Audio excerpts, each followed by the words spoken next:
I said the king's in the building. Tell me how you feeling. Yeah, I said the king's in the building. Tell me how you feeling. Yeah, now I'm a. Hi everybody, Tosan Touche Tanwe here, Time Magazine's Prop of the Year 2001. I was robbed in 2002, but that's another story. I'm here with Magali Harvey, back in wing for the Canadian women's national team. You guys are heading out to Ireland very shortly at the end of the month for the Women's World Cup 2017.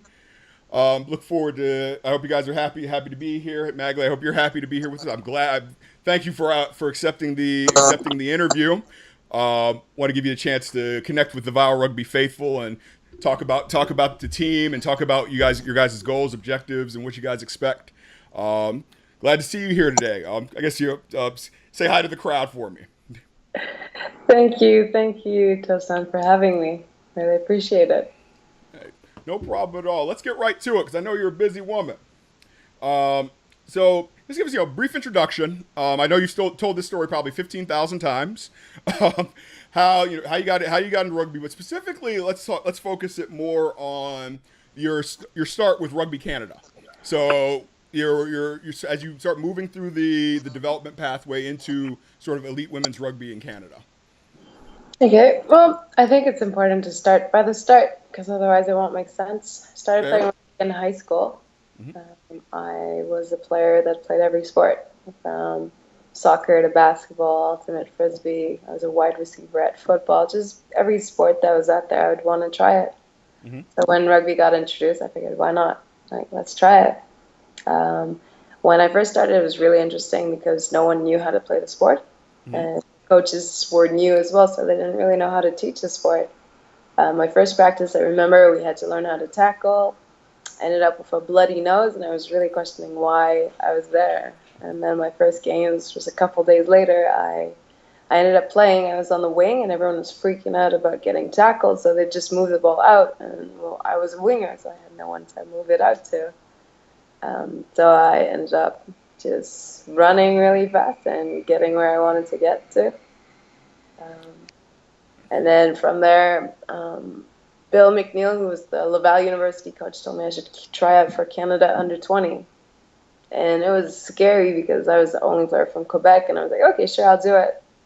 And so I went to this camp of 75-plus players who were all trying to make the Nations Cup to England at the time, and I ended up making the team, and I was recruited from there, or rather, some players from St. FX, who's a really good university in terms of rugby, told me I should try out, that I should try to go to St. FX. So I did, and from St. FX, we ended up winning nationals that year, and from winning nationals, I got recruited to try out for the national sevens team of Canada. I remember going to the national sevens tryout. It was in Vegas. It was in 2010. Or was it 2011? I'm not sure, but it was in Vegas. And it's pretty much you show up to this huge camp where there's about 50 players trying out, and half of them are players that you've looked up to all your life.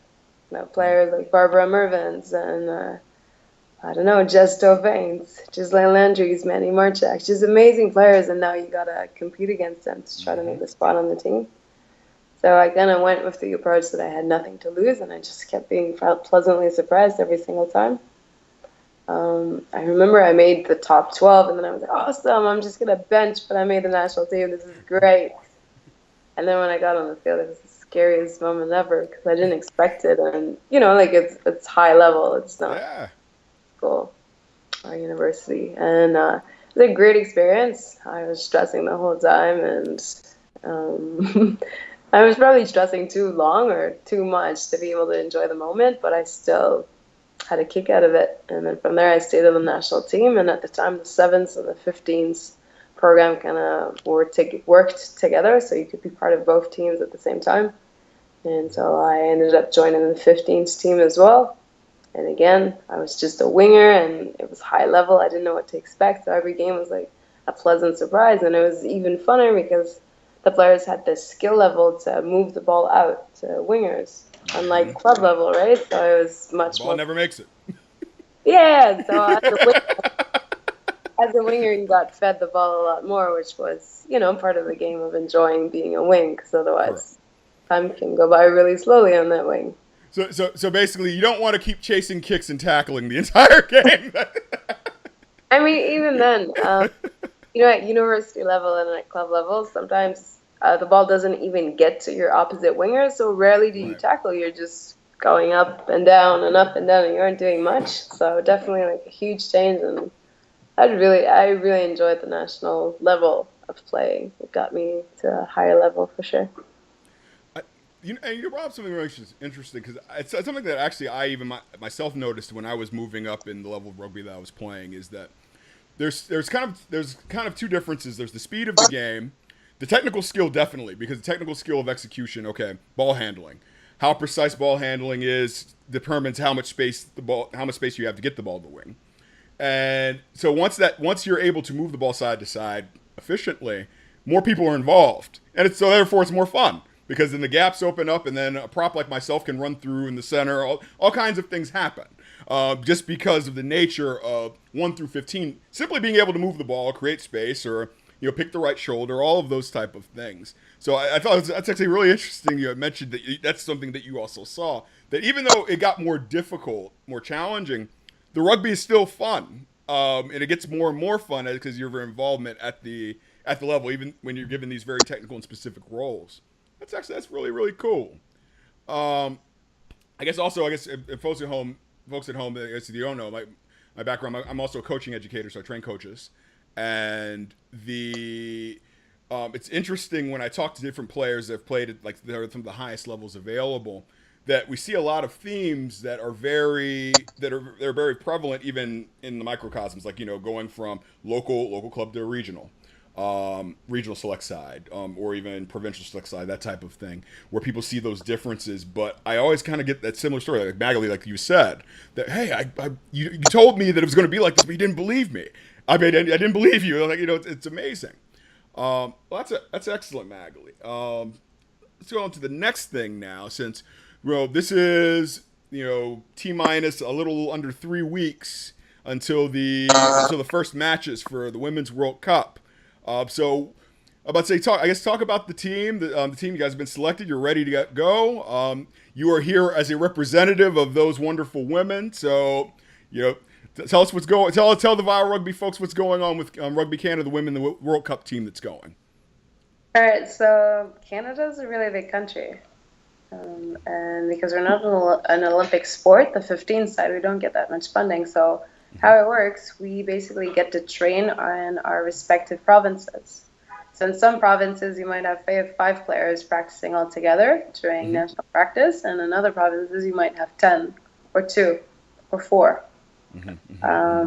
And so you do your weight sessions on your own, you do your speed sessions on your own, and then you meet up with your small group where you do skills.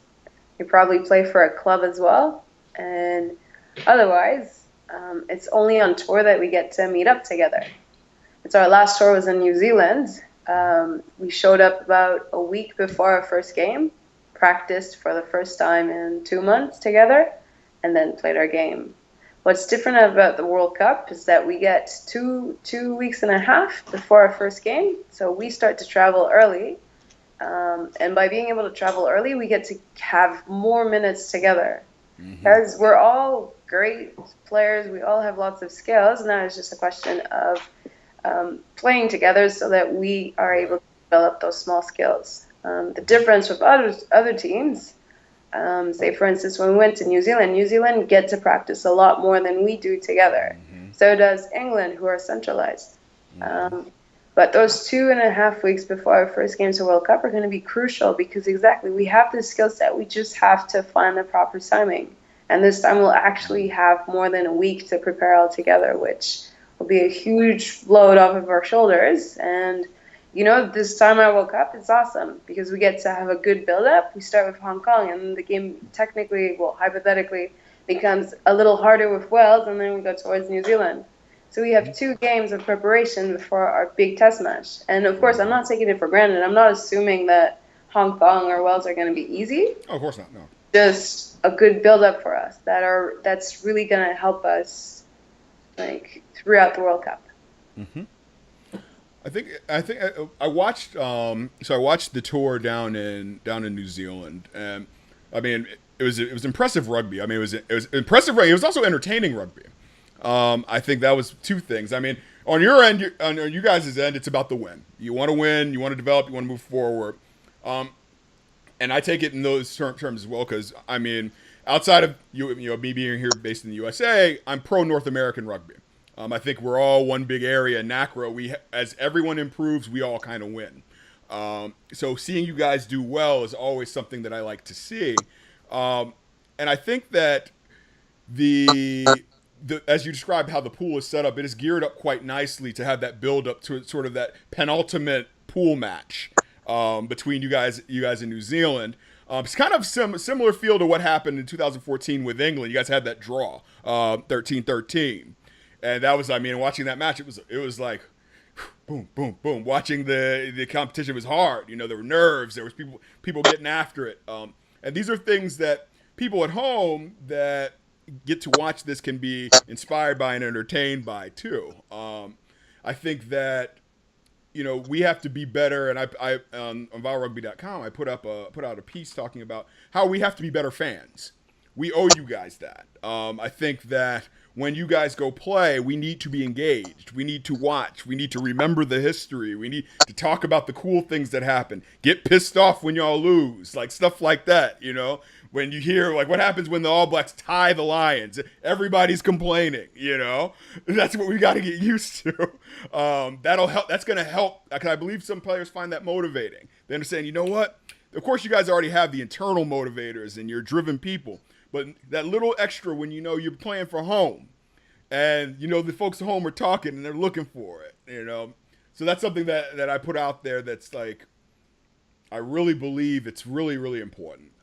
And hopefully it does benefit you guys. I mean, this is why I do what I do, to help grow the sport and make people interested. Yeah, definitely. I know I'm not that funny, but no. But let's see here. The other thing here. So now you kind of touched on the pool and the players. So you guys have had a chance to sort of, you know, the pool's been out for a while.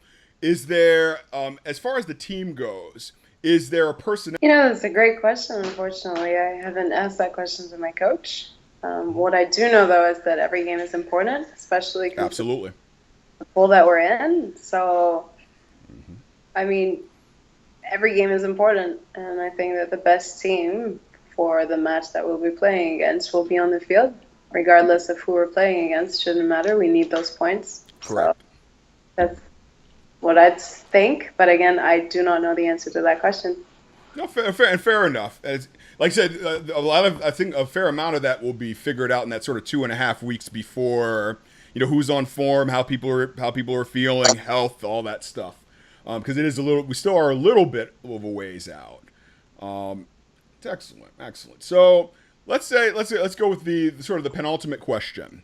So you guys go to Ireland, you come back with the hardware. So then what's next for Rugby Canada and women's rugby in Canada? It's a great question.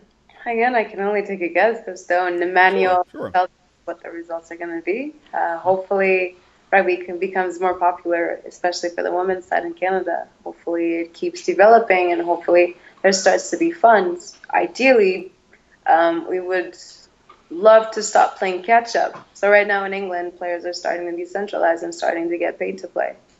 And we're playing catch-up, right? We don't have the funds. We don't have the means to do that. So if we came back home with hardware, possibly, and I don't know, who knows what could happen, but ideally they would keep pushing the women's program so that we stay on the top. It's not just a fluke that we'll be at the top, but we'll keep progressing, and as other teams keep getting better, because it's a true fact, from 2014 to 2017, teams have been getting better. Yes. The game is a lot faster. It's more skilled. Everything has been upgraded, and that's from women's rugby. You know, they get to play more often, yes. Opportunities, and to be able to play at high level and to play more. Yeah, at some point, you need to start paying the players so that they can focus on their rugby. That's the key to actually catching up to England and to the New Zealand and to staying there, not just doing it for a year and then sort of tapering down until the next World Cup. Right. I think it actually leads into my next question, because one of my first, and this is kind of off the cuff, related to what we talked about earlier. One of my first Royal Rugby 1v1s is one of the women who plays what we have the women's premiership here in the U.S., and talking about the idea of sponsorship, right? So how do you fund the investment that is your development in rugby, and the different ways that you can go about it? And I've always, and like you said, the funding has to be there. So when you're kind of on before like that, it's always tough, right? When you're at the edge of sort of your peak marketability, right? So you haven't reached the point where you can just walk into a restaurant and say, "Hey, you know what? I play for the U.S. For the national team, whether it's Canada, U.S., etc., and have the notoriety where somebody's going to open up a checkbook and write a check." But you see, that's another problem we have. Too many times, whether it's the media or sponsors, they are reactive instead of proactive. That means that you have something superhero-like to get their attention in order for them to be like, "Hey, you're good. We should really start investing in you." What if it was the other way around, where you gave those players the opportunity before they even needed it, so that they don't have to worry about those things? They're actually able to get better because they can focus on their game instead of focusing on how they're going to pay their rent this month. Exactly. So now, and that's absolutely perfect. And it's funny because we didn't talk about this beforehand, but that's actually something that we both resonate with. My grown-up professional life, I'm a management consultant. So I work with businesses directly in terms of helping them improve their processes, whether it's a nonprofit and their fundraising as an organization, seeking sponsorship and partnerships, that type of thing. So I think in those terms of how you establish partnerships and identifying something valuable before it's actually sort of shown, like you said, that superhero moment. Because a lot of people wait for the superhero moment to invest, and then they miss the chance of being in early when it's at its highest value. And actually, you had a superhero moment, 2014.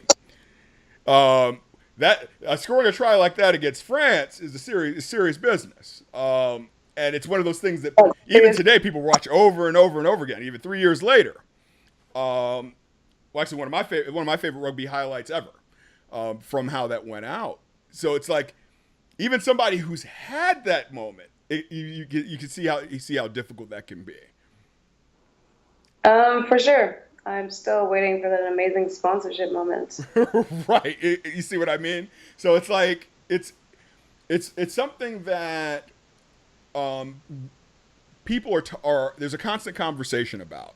And I think now, even like people like you and I are having this conversation, and people are going to go home and watch this. They're going to start talking about it too and saying, maybe one out of those 1,000 people will think, "Hey, maybe I can do something about this." You know, one of the questions I always ask, what do you need? What does Rugby Canada need from people watching this? You know, so that's, I always ask whoever comes on here, what do you need in terms of support? Like, the Vile Rugby Faithful's watching you. So what do you need from them? What do I need? I mean, not everyone has the money to help us. Obviously, right. Ideally, I'd love to have money so that I could pay all of my teammates so that they could just focus on their rugby. Right. It's not a reality. Not everyone has the capability of dishing in whatever amount that they want. What do I need? I need people to talk about it. I need people to be excited about it, to promote it in their social media. That's one of the ways that it can help so much, because by promoting it, we become more popular, and by becoming more popular, we're more accessible and more appealing to, say, sponsorships or to anything. And say, for instance, it made such a huge difference for women's rugby when the 2014 World Cup was streamed by both the TV and online. Made a huge difference because people who didn't know about rugby started hearing about it, and it kind of created a wave that some people jumped on. So hopefully by people not necessarily dishing in, but people kind of pitching in, whether it's through social media, talking about it to their friends, anything really helps. And it's really useful for the game. Absolutely. So you guys at home hear that. Talk about this. And as she's mentioned, this is why I created this show from my basement office, because we need more conversations if we're going to in North America grow this to the sleeping giant that everyone says this is. It starts with the conversations. Sports media in the world of North America is designed for promotion. That's why it exists. That's why we interview people. That's why we connect with the personalities and teams and etc. to keep the brand visible. So when they play and people watch, and when people watch, it's easier to go get things like sponsorship and funding for them to do what they do. So I guess then to round it all out, the kind of a piggyback on what's next for Canada Rugby. So now there are all kinds of young men and women that'll be looking up to you guys over in Ireland. They're going to be watching. These are like the secondary school players, high school players, youth players. They're saying, you know what? Wow, this is the World Cup. They're going to have dreams because of these things. So, any advice that you have for those young people, the social media users, because it's a social media show? In terms of if they want to play elite rugby, what should they be doing? What should they be doing now? What they should be looking for? That's a great question. I think it depends how accessible it is in your province or in your region. But I'd say just embrace the opportunity. If something's out there, even if there's a random camp, go to that camp because you might learn something that you didn't know before. I'd say watch rugby because it makes such a huge difference. Watch Super League, top 15 or top 14, anything that you want. Watch New Zealand rugby.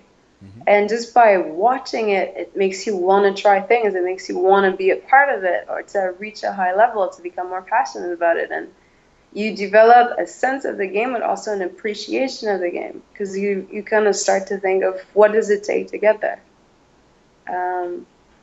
Definitely play and watch it. Watch it makes a huge difference because playing, you might play some, but typically when you tend to start, you don't start at high level, so you don't really see how good rugby can get.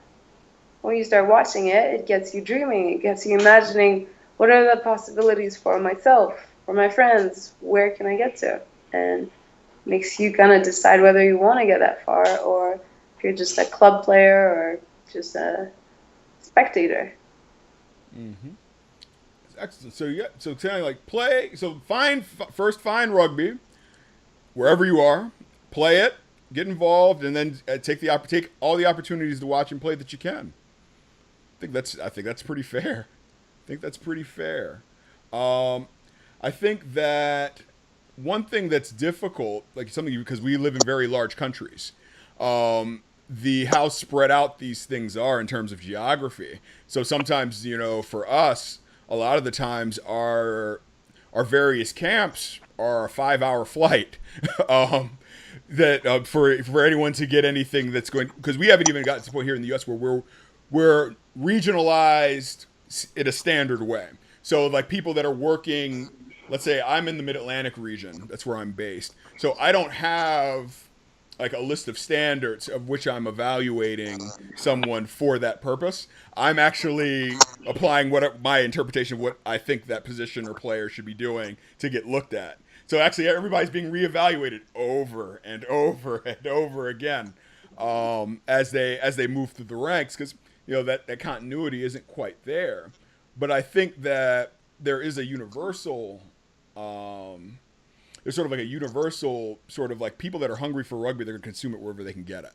And they're watching it. They're watching, whether it's the French League, top 14, or they're watching Super Rugby down south, or the New Zealand Provincials, or, the Pro 12, now Pro 14, or just going to watch games on Saturdays somewhere that if they're not playing, just always being involved. That's going to be the key. And I think in high school, we're our most enthusiastic, I think. And I think that's where we have to make sure that we're reaching those players and those people, things that keep them encouraged, dreaming, involved, inspired to see people like yourself and be inspired by, what you and your teammates are doing. And heck, if you have those moments, try and imitate it. You played multiple sports coming up, like I did. I was a multi-sport athlete as well. And we all had people we kind of imitated. It's something that we all did. I guess one thing for you, maybe this is something I want to give you an opportunity to kind of talk about your team a little bit more. But who are some teammates that you're with now, or even previously, you want to shout that you've learned a lot from, that kind of helped you in ways in your development going forward, whether it's 15s or 7s? I'd say that some players on the 15s team I haven't spent as much time with because, we're not centralized. But some of the players on the 15s team also played 7s, and 7s we were centralized and we practiced 6 times a week together. So I'd say Karen Paquin, who's one of our flankers, she's really taught me to back myself. So too many times you break the line and then you don't trust your speed, so you kind of slow down and you get caught up. You get tackled because you don't believe in yourself or you don't think you can make it. And she's really taught me to back myself, just to go balls out and just see what happens. Kelly Russell, our captain, who's also our number 8, she's also on the 7s team, and she's just a workhorse. Doesn't matter what she does, she will do it balls out and as hard as she can. So for me, she was a very technical player, especially in passing and decision making, and just being around her, it's contagious. You just want to get better. I'm a sidestepper, but Elisa Alari is also a sidestepper. So I've had moments where she's really helped me out defending a step. Because it sounds silly, but it's not because you know how to step that you necessarily know how to defend it. So just finding those moments where I can play against her has made a huge difference to me, just to name a few. So there you have it. All right, excellent. No, it's absolutely wonderful, and I think we've kind of rounded things out pretty good. Is there anything else that you want to share with the Vile Rugby faithful before the lightning round? No, all good. I'm all good. You've asked great questions. I'm trying here. I'm trying. I wanted to make sure that it's informational, enjoyable, but also something that people can use. Yeah. And as you can tell, I'm long-winded, so I talk a lot. Hold on one second. Let me pull up the list. So basically, the way this works, those at home, we're going to go through what we call the lightning round, where Magali will give the first answer that comes to mind for the questions that I ask. Some of them are going to be rugby related. Some will be kind of funny. All right. So, Magali, are you ready? I'm ready. You sure? Do it. Sure. All right. Magali, rugby in one word is? I'm panicked.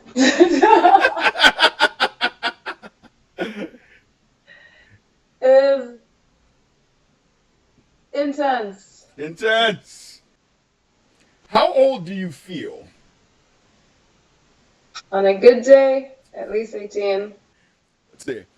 What is your playing style in one word? Steppy. Steffi. I like it. Let's see. Your current guilty pleasure? Game of Thrones. Yeah. Let's see. Who do you think would play you in a movie? Is it a good or a bad movie? If it's a bad one, my sister, because she looks like me. In front of 1 million people, which you will be in a few weeks, would you rather sing or dance for 5 minutes? I think I'd take the singing. I'd take my chances with the singing. Oh, so you can sing. No, I just can't dance. An item you can't live without. A hair elastic. It's really annoying to have your hair all over your face all the time. I mean, I have that problem. Yeah. Movie. Lion King, by far. How many pairs of rugby socks do you own? Not enough. No. Who was your childhood sports hero? I hate this question because it makes me sound like so cliche and cheesy, but my mom, she used to do bodybuilding. Oh. Come home with those big ass trophies that, as a kid, they're so heavy you can barely hold them, but I don't know, I thought it was pretty cool and just wanted to do sports, do things. That's excellent. If I were to do a highlight video featuring you, what song should I choose? I got the Rocky Balboa song, like dun dun dun dun dun dun dun dun dun dun dun. You gonna run up the steps? All right, coffee or tea?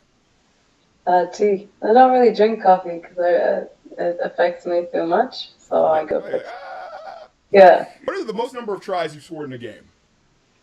Honestly, I do not know. Doesn't matter. Hundreds. Beyonce or Rihanna? Can I bring both? Like maybe halfsies like the Joker? Yeah. Yeah. Morning person or night person? Maybe an afternoon person because I'm sleepy at night and in the morning I'm asleep. So with Magali, you have about a 4-hour window that she's awake. You know? Probably morning person. If you had $1 million, your first purchase would be Rugby Canada. the entire thing. Nice. CEO Magali Harvey. Boom. Who are 3 of your favorite international players right now? I really enjoy the player Charlotte Catholic. I can't believe I'm saying this. I used to hate playing against her. I enjoy Bones and Barrett. Because I find he's very creative in his approach and he doesn't necessarily listen. He just does as he wants. Yeah. It's like playing wing with him at 10. I don't know, chances are you might get the ball. Exactly right. You just don't know how you're going to get it. So you kick like a pat. I don't know. Thanks for being on the show. Yes.